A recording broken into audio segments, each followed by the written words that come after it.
John's Random Review. Hi, welcome back to John's Random Reviews. This is part one of maybe two videos about these two reciprocating saws. This is the new Makita DJR 189, which has just come out. These are sort of one-handed recip saws or mid-size recip saws. This one here, the Milwaukee one, I think it's been out for at least a couple of years. But this one here, it's been out, I don't know, a few months, depending on when you watch this video. But this is pretty much brand new. Now, first thing to say, I'm not biased. If it's a good tool, it's a good tool. So I don't care what make it is, do you know what I mean? So I'm going to be honestly, I'm going to be as impartial. Oh, excuse me, sorry, I've got a bit of a cold. Anyway, I'm going to be as impartial as I can, and I mean that really. If there's some shit elements of both tools, I will fucking tell you. Oh shit, that's not good for my YouTube algorithms. You're not meant to fucking swear. Anyway, just forget about that bit. What we're gonna do, we're gonna go over all the specs of these two. We're gonna go over the pricing, how fast it is, all sorts of, and how it looks and how it's balanced. And I think in the next video, we're gonna put these two through its paces. We're going to cut some steel tubing, and we're going to cut some bits of wood and all sorts. I've already found out a couple of things about these that I like and I dislike. So let's get the camera close up and I'll go over the good points and the bad points of both these. Well, they're both amazing recip saws, and we'll see which one comes out top. Right then, let's get involved. Haven't said that for a while. Anyway, so seriously, let's get involved and get deep into the differences and the similarities between these two machines. Like I said, this is brand new, the Makita one, and this has been out a couple of years. I might have got that slightly wrong, but anyway. So let's talk about the pricing first. There's not much in it. I think if you looked online, this one is about, in England, obviously, that's where I fucking live. Oops, I'm swearing again. Is £175 just for the body, not battery included. And give or take a few quid, muckers, this is about the same, about £175 for the body only. They're both 18 volt. This is on the fuel system, both 18 volt system. This is the LXT Makita one, and this is the fuel system, or whatever Milwaukee call their thing. Now let's talk about the stroke length. The stroke length on these two tools, and the stroke length is how far the actual blade here travels backwards and forwards, and they're both exactly the same at 22 mil, which is not bad really, not bad at all, because the really small Makita one that I think is shit, that's only got a stroke rate of like something like 30 mil waste of time.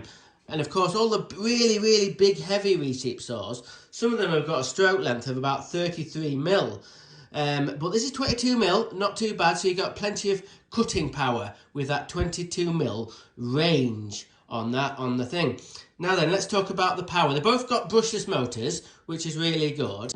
This Makita recip saw will do 3,100 strokes per minute. No load. So that's important really, because when it gets under load, it'll obviously slow down a bit. But how much will it slow down, and will it start to sort of get a bit sort of like bogged down or tired? But the Milwaukee recip saw has 3,000 strokes per minute, which is fuck all really. I don't think you'd really be able to notice it. But nevertheless, we're on to a good start with the Makita, aren't we? It's already quicker a little bit on paper.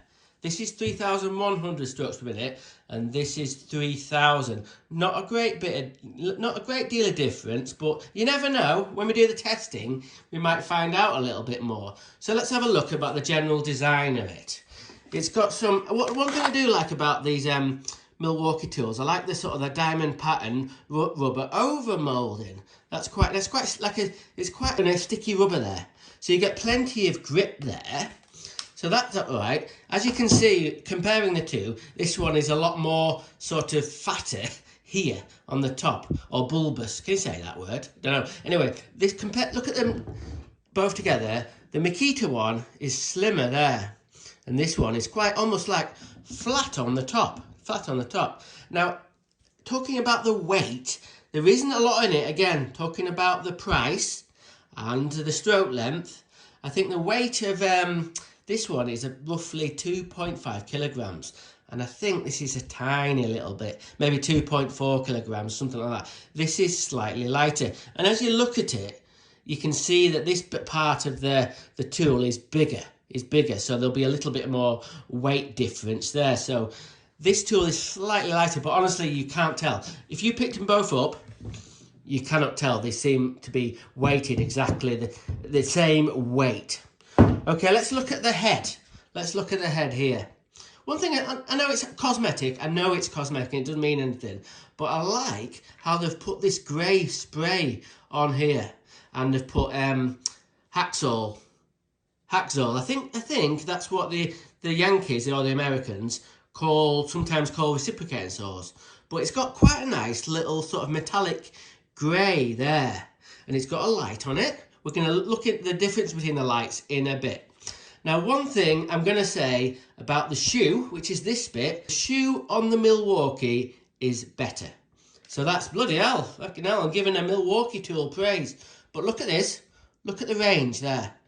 So that'll go back to there, and then it'll go flat, parallel with it, and then it'll go up to there. Now, it's not. I know it's not a lot, but let's have a look at the Makita one. So then, this one, it's got it's got no range that way. It goes flat that way, and it only goes a little bit that way. So the range of the shoe is a lot better on the Milwaukee. So that's one point to the Milwaukee. They both, I've talked about this in a previous video, they've both got the shoes sort of like stamped on or riveted on there. This one actually here moves a lot easier than this one. But I don't know whether that's because I've been using it a little bit. But this one's a lot tighter. But like I said, both of these tools, I think they would have benefited from having, instead of like that rivet there, I think it'd have been better to have like a little bolt you could tighten up or loosen. Also, another little thing is, have you seen the shoe has got a little angle sort of bit there, and it's got a tiny little angle on the back, whereas the Makita one is flat across there. Now then, is that going to be an advantage for you? Maybe holding it at a funny angle, it'd be better to have these little angles on there. I'm not sure, but in the testing stage, we'll be able to maybe find out a bit better. It's got more rubber overmolding on the top there, and it's got rubber overmolding where the actual shoe bit is there. And the Makita hasn't got hardly any rubber overmolding on the top there, but it's got a bit there, and it's got the grip there. I think this little grip here, where you grip it, here is slightly bigger. So in theory, if you had a small hand or something, I think you'd maybe find that a little bit easier. One little design feature you'll have obviously noticed that makes this a lot different is this bit. Now then, this is obviously Makita, the boffins at Makita decided they wanted to add that. And I've got a theory behind that, but I'm not sure at the moment. Obviously, it's good if you're holding it and you can't bang, if you kind of like bang against something there, you're not going to bang your hands. But this one is just open. As you can see, it's open on the bottom. There's nothing holding them two together. If you can ask me which one kind of looks better, I'm going to have to say the Milwaukee. Because to be honest with you, I don't know. I don't like that bit.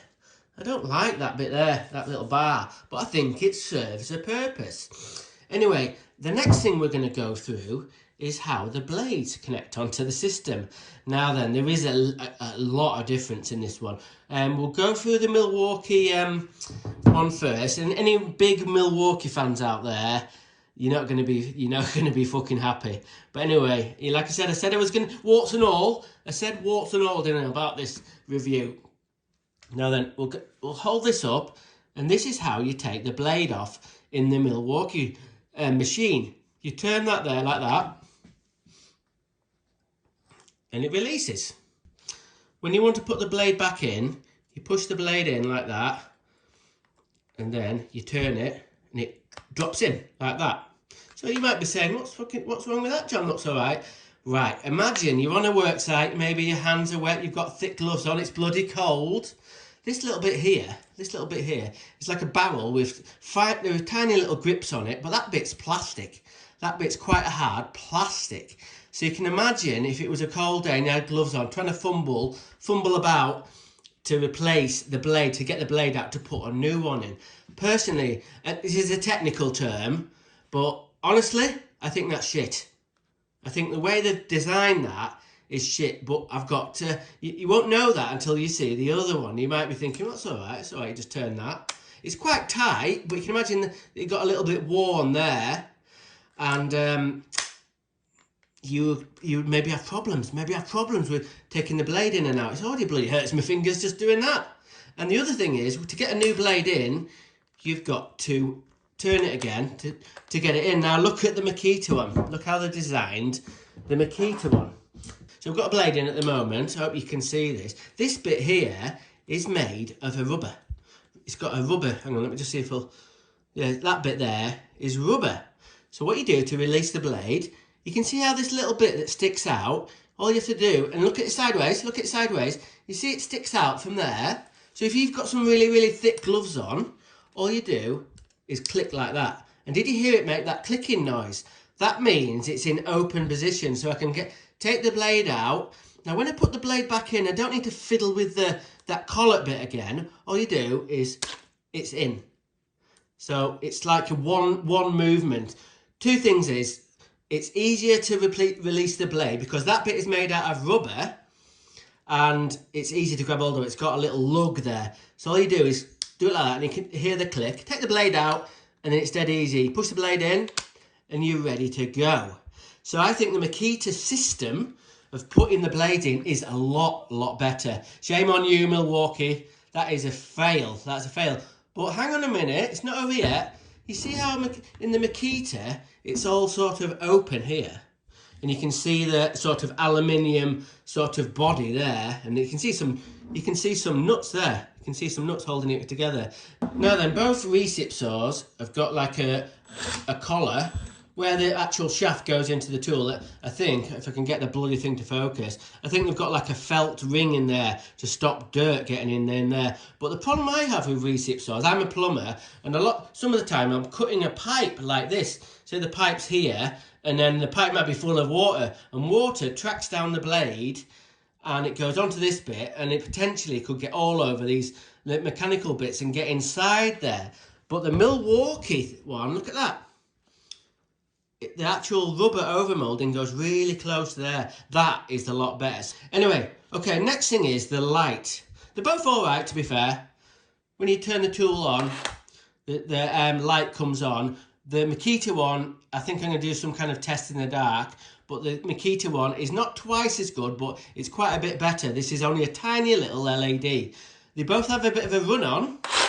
So after you've turned the actual trigger off, the light will stay on both machines for roughly 8 seconds, which is good for keeping your work sort of area illuminated. So next thing we're going to talk about is the sort of variable speed trigger. So when you press the trigger here, let's see how slow we can get the machine to start. That's important because when you're cutting a bit of pipe or something, you don't want to set off like that really quickly. You want to set off really slow. So let's just feather the trigger in, and we'll see how slow we can get it going. So if you're making a little bit of a groove in a pipe or something before you do your main cut, that is pretty slow. And then obviously it'll ramp up to top speed. Let's have a look at the Milwaukee one. Now I'm gonna do this exactly the same, so I'll just feather the actual switch on a little bit. Hang on, the lights come on. Hang on. So that is the slowest you can get it to run. Not bad, not bad. Let's see if we can do them both together. Hang on. So I'll get that one going. We'll get that one going. You can see the Milwaukee one, on the slowest speed I can do it, is getting twice as many strokes. Whether that be a factor on really, really intricate jobs, I don't know, but that's another difference. Now looking again at the aesthetics, this tool here, the Milwaukee one, I know it doesn't really matter this, but we'll go for it. You can see the battery here. It's more of an angle than this one. So if you're on a workstation, it's great to both of them sort of sit like that, sort of like rest like that. If you wanted to put them down, let's say you wanted to put them down on the battery like that.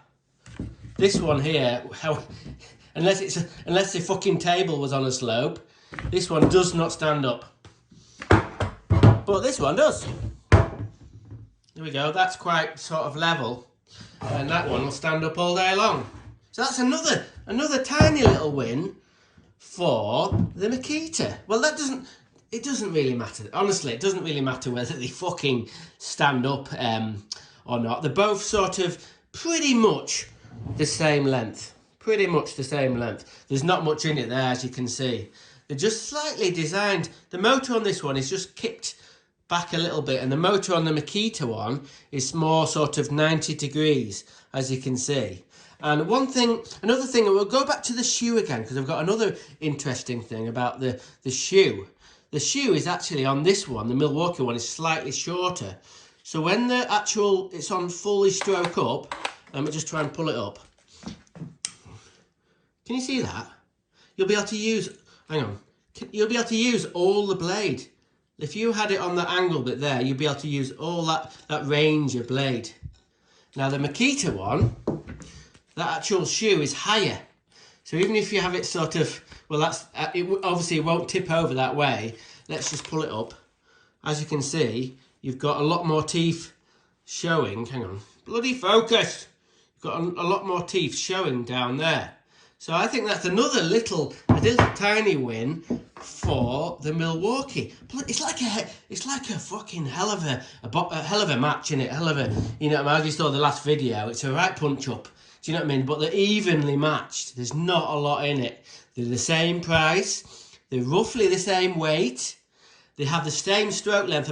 There's some different design elements. We've already talked about the blade release systems. I personally think it's a lot better on the Makita rather than the Milwaukee. But I do like how the shoe moves more on the Milwaukee than the Makita. They both look like awesome tools.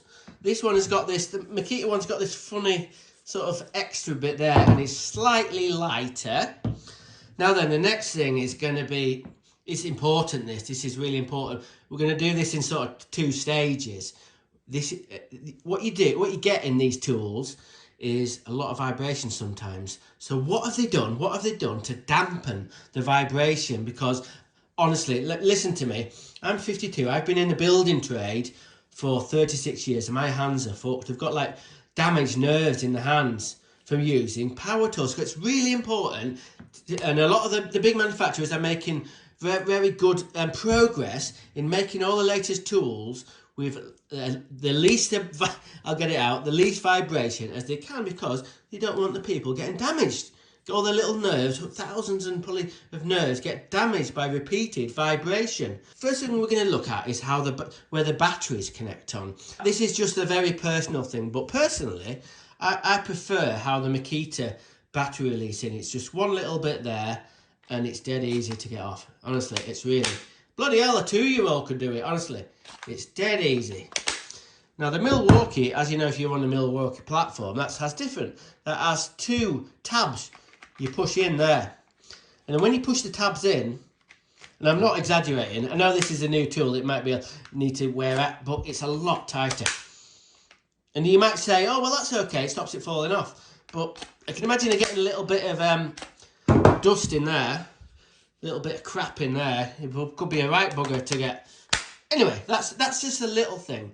Let's have a look at the back of the Makita one and see if there's anything in here that makes the vibration dampening better, especially on the back end. Now it's got these little sort of, I think there's some kind of rubber sort of bushes. On a lot of the drills you get from Makita, they have 2 there like that. I hope it focuses. two there, but this tool here has got two on the back. So it's got 4 sort of vibration dampeners on the back of the tool, plus this little weird one. It's got, bloody hell, it's got 5 sort of vibration dampeners. Now what that does, it protects the battery from kind of getting all shaken and damaging these terminals here. But imagine it would help a little bit with the whole vibration dampening of the tools. Let's have a look at the Milwaukee one. Okay. Right, the Milwaukee one has got fuck all. It's got nothing. You put your battery in and that's that. It's got no little tabs or little bits of rubber or fuck all. So that's another little fail for the old Milwaukee. But still, it's like I said, it's nose to nose still. There's no big sort of differences. It's nose to nose. It's a very close fight at the moment. It might all change when I do the proper testing. But I've got one more test to do. I call this one the Jurassic Park test. You'll see what I mean. You remember in the first Jurassic Park film where they're in the sort of like car and the T-Rex is coming and they hear the T-Rex's footprints going boom, boom. And there's that glass of water on the dash of the actual, whatever it is, the car or the van or the whatever it is. And when the T-Rex is coming, you can see the vibrations in the water.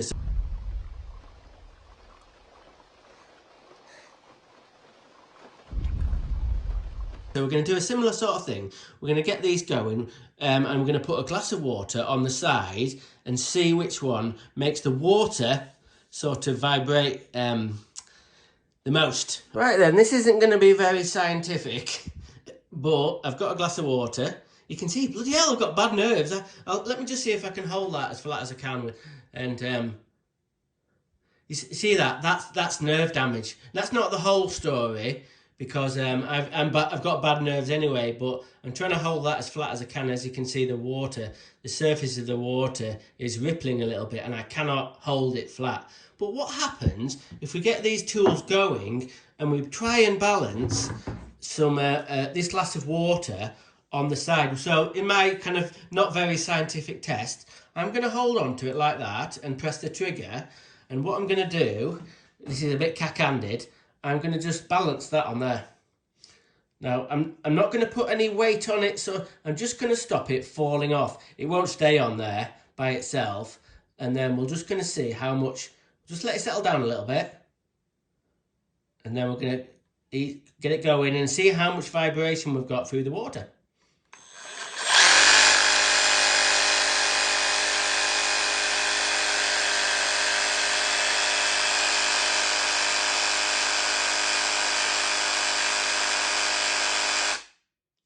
Well, that wasn't so bad. As you can see, I've stopped the Recip saw. Because my hands are shaking a little bit, the water's still moving a little bit.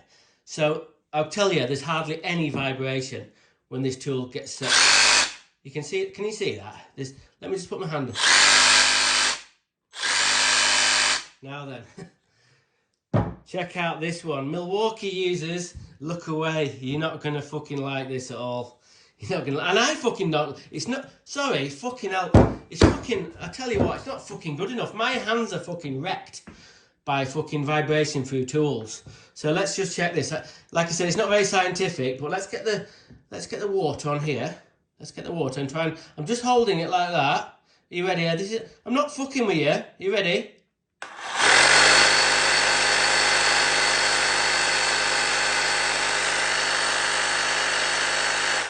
Fucking hell, look at the vibration. That's a fucking disgrace. What's this?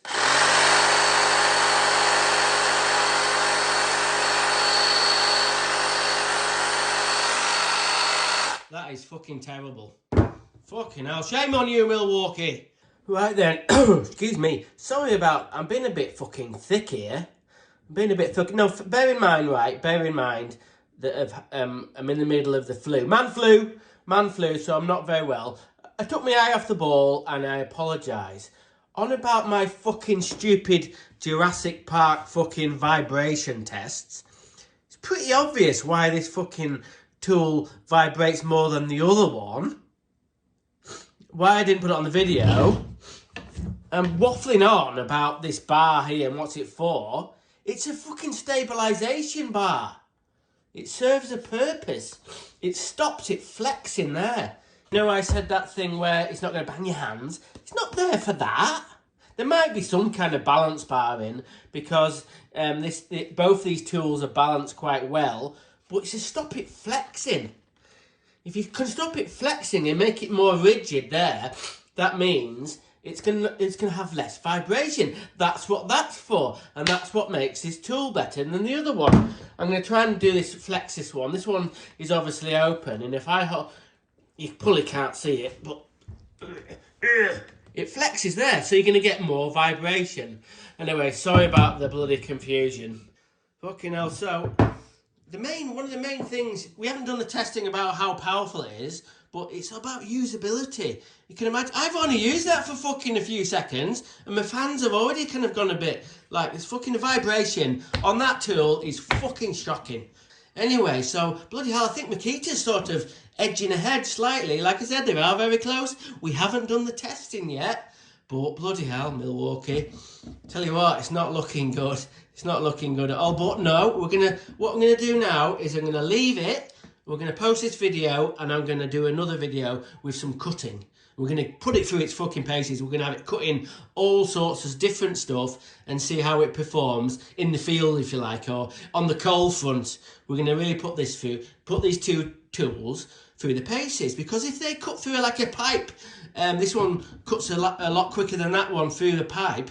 Fucking hell, this one is going to be, it's all about, like a usability. If you're not using this tool all the time, maybe it's going to vibrate a bit, but if it's a lot more powerful cutting, and it doesn't get sort of bogged down with some hard materials, this might be the winner. But at the moment, I've got to say, I know I'm a bloody Makita fan, but I've got to say, I think at the moment, this one's winning. This one is winning, this one. So anyway, no, hang on a minute. I'll see you in the next video and see if we can get to the bottom of which one's the best of these two. Okay, thanks for watching. Random is rad. Rock on.